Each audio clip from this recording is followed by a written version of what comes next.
그 시대에 만들어진 가장 큰 배였어요. 그리고 가라앉지 않는 것으로 여겨졌었죠. 하지만 1912년 첫 항해를 시작한 지 며칠 지나지 않아 타이타닉호는 북대서양의 무자비한 파도 밑으로 사라졌어요. 그리고 2200명이 넘는 승객과 승무원 중 706명만이 그 끔찍한 밤에서 살아남았어요. 같은 상황에서 더 작은 선박이 나았을까요? 결국 빙산의 크기가 정말 중요했을까요? 배가 마지막 순간에 충격을 피하려고 항로를 바꾼 게 실수였을까요? 이 세 가지 질문들은 사람들로 하여금 만약에 라는 생각을 하게 만들어요. 우린 타이타닉이 그 시대 공학의 경이로움으로 여겼다는 걸 알아요. 영국 선박 회사인 화이트 스타라인을 위해 토마스 앤드루스가 디자인한 이것은 270m가 약간 넘는 길이에 높이는 53m였으며 840개의 개인 전용실, 수영장, 스쿼시 코트, 체육관, 그리고 2개의 식당이 지어져 있었죠. 하지만 제일 인상적인 새로운 특징 중 하나를 찾을 수 있었던 곳은 갑판 아래였어요. 타이타닉호의 선체는 물이 새지 않게 설계된 16개의 칸으로 나뉘어져 있었어요. 구멍이 뚫렸을 때 이 칸들 중 4칸까지 물이 들어가도 남은 12칸이 파손된 배가 떠 있는 걸 도울 수 있었어요. 이 칸들 덕분에 이 배가 침몰할 수 없는 것으로 간주되었죠. 소문에 의하면 화이트 스타라인의 부사장인 필립 프랭크는 심지어 타이타닉이 침몰할 위험은 없습니다. 이 배는 침몰할 수 없으며 승객들이 불편을 겪을 일이 절대 없을 겁니다. 라고 말했다고 해요. 1912년 4월 14일 타이타닉이 빙산에 부딪혔을 때 그 말은 잘못된 것으로 판명되었죠.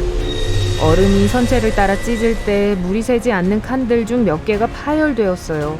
타이타닉이 가라앉는 데는 2시간 반밖에 걸리지 않았어요.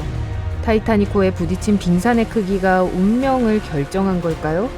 더 크거나 더 작은 빙산이었으면 달랐을까요? 빙산은 모양과 크기가 엄청나게 다양해요.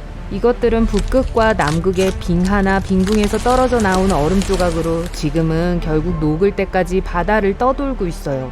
지금까지 발견된 가장 높은 빙산들 중 하나는 타이타닉을 쉽게 압도했을 거예요.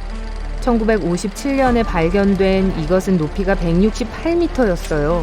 그건 워싱턴 기념탑의 높이와 거의 비슷해요.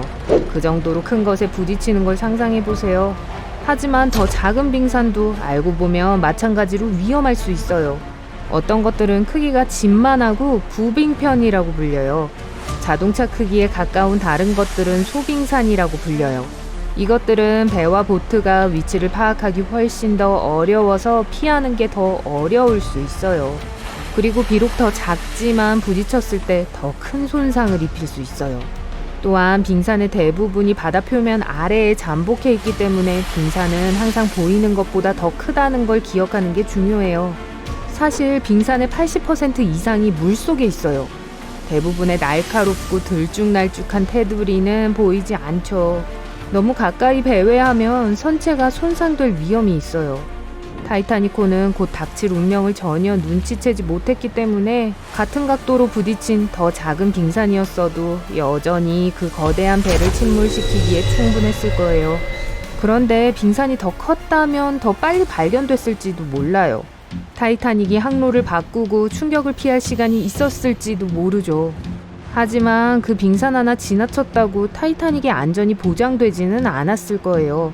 배는 빙하 절경이라고 불리는 위험한 대서양 연안을 여행하고 있었어요. 이곳은 캐나다 뉴펀들랜드에서 동쪽과 남동쪽으로 402km 떨어진 곳에 위치해 있어요. 하나의 빙산 뒤에는 또 다른 빙산이 있을 수 있죠. 그리고 그 뒤에도 또 있을 거예요. 그래서 탑승한 승무원들은 단 한 번이 아닌 여러 번의 충돌을 피하기 위해 계속 모든 주의를 기울여야 했어요. 이 여행에는 더 작은 배가 적합했을지도 몰라요. 조종에 관한 한 타이타닉의 크기는 확실히 엄청난 도전이었어요. 사실 사우스햄턴에 있는 선착장을 막 떠난 참에 다른 작은 해양 여객선 SS 뉴요크와 거의 충돌할 뻔했지만 겨우 0.6m 차이로 피했어요. 확실히 이 거대한 증기선은 좁은 공간에서 빠르게 조종하기 위해 만들어진 게 아니었어요. 이 정도 크기의 선박은 항로를 바꾸는데 시간과 공간이 필요했어요. 하지만 배대 빙산에 관한 한 배의 크기가 항상 중요한 건 아니에요. 아일랜더호는 알래스카의 인사이드 패시지를 여행하기 위해 설계된 증기선이에요. 1901년 여름, 배의 앞부분이나 뱃머리에 구멍을 낸 빙산과 부딪혔어요. 배는 가라앉지 않았고 선원들은 배를 안전한 곳으로 조종하려고 했어요. 결국 뱃머리는 완전히 물에 잠겼고 선미는 물 밖으로 들어 올려졌어요. 배가 완전히 가라앉기까지 그리 오래 걸리지 않았어요. 168명의 승객과 승무원 중 128명이 살아남았어요. 그리고 38억 원어치의 금이 사라졌어요. 아일랜드호의 선체 길이는 73m였는데 타이타닉 크기의 거의 4분의 1이었죠. 그러니 그 작은 크기도 빙산과의 충돌을 막는 데는 큰 도움이 되지 않는 것 같네요. 그리고 1959년에는 한스 헤드도프트호가 있었어요. 리틀 타이타닉 또는 덴마크 타이타닉으로도 알려진 이 배는 바다에 떠있는 가장 안전한 배로 불렸어요. 길이는 83m였고 95명의 사람들이 타고 있었어요. 진짜 타이타닉과 마찬가지로 한스 헤드도프트호는 바다의 험한 대부분의 것들을 다룰 수 있도록 특별히 설계되었어요. 이 중 강철 바닥과 함께 장갑 뱃머리와 7개의 방수 격실도 있었어요. 어떻게 이런 배가 침몰할 수 있죠? 근데 그럴 수 있어요. 그리고 침몰했죠. 문제가 발생했을 때 배는 코펜하겐으로 돌아오는 첫 항해 중이었어요. 1월 31일 빙산에 부딪혔어요. SOS가 보내졌지만 요하네스 크루즈호가 도움을 주기 위해 도착했을 때 한스 헤드도프트호는 어디에서도 보이지 않았어요.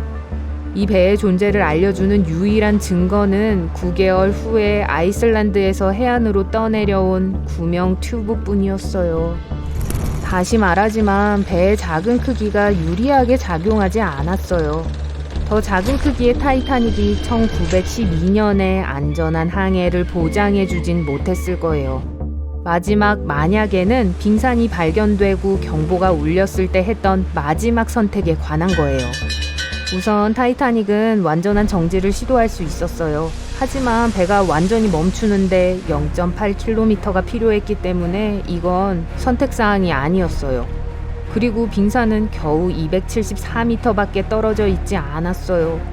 둘째, 타이타닉호는 조타기를 돌려 빙산을 피하는 시도를 할 수 있었어요. 이건 선장이 명령한 것이기도 했죠. 하지만 그 시도는 실패했고 그 결과 배의 선체에 깊은 상처가 났어요. 마지막 선택이요? 빙산의 정면으로 부딪히는 것이었어요. 이게 차이를 만들 수 있었을까요? 답은 흥미롭게도 아마도예요. 어떤 사람들은 정면 충돌했다면 타이타닉을 구할 수 있었을 거라고 생각해요. 이 시나리오에서 충돌은 배의 맨 앞부분의 손상으로 제한되었을 거예요. 빙산이 선체를 지나가면서 찢겨지고 여러 방수 격실이 손상되는 대신 4개의 칸만 뚫렸을 거예요. 그 뜻은 다른 격실들은 타이타닉을 계속 떠있게 할 수 있었다는 걸 의미했죠. 배가 꼼짝 못하고 움직일 수 없을 수도 있어요. 하지만 도움을 줄 수 있는 누군가가 올 때까지 물 위에 떠 있었을 거예요. 이건 카르파티아호와 같은 배가 사고 현장에 도착해 탑승한 사람들을 안전한 곳으로 데려갈 수 있는 충분한 시간을 제공했을 거예요. 타이타닉의 설계자 중 한 명인 에드워드 와일딩도 침몰에 대한 조사를 하는 중에 비슷한 주장을 했어요. 그는 정면 충돌에서 대부분의 사람들이 살아남았을 거고 타이타닉 자체도 침몰하지 않았을 것이라고 반박했어요.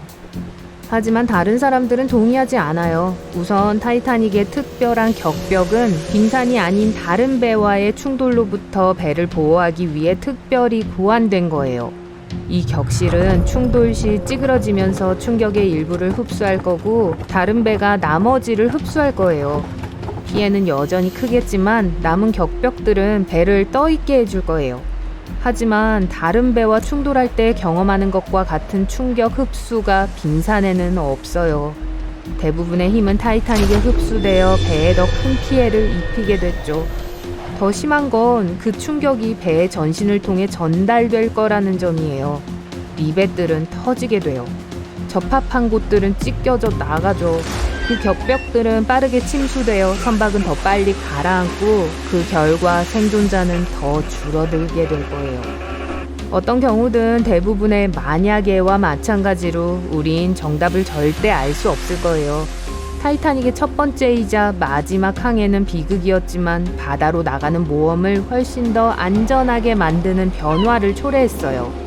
그 재난에 대한 청문회에서 나온 발견들은 1914년 국제유빙감시대 또는 ICC의 창설로 이어졌어요. 이것은 대서양과 북극해의 빙산을 추적해 그 지역의 선박들이 빙산을 피할 수 있게 해주는 단체예요.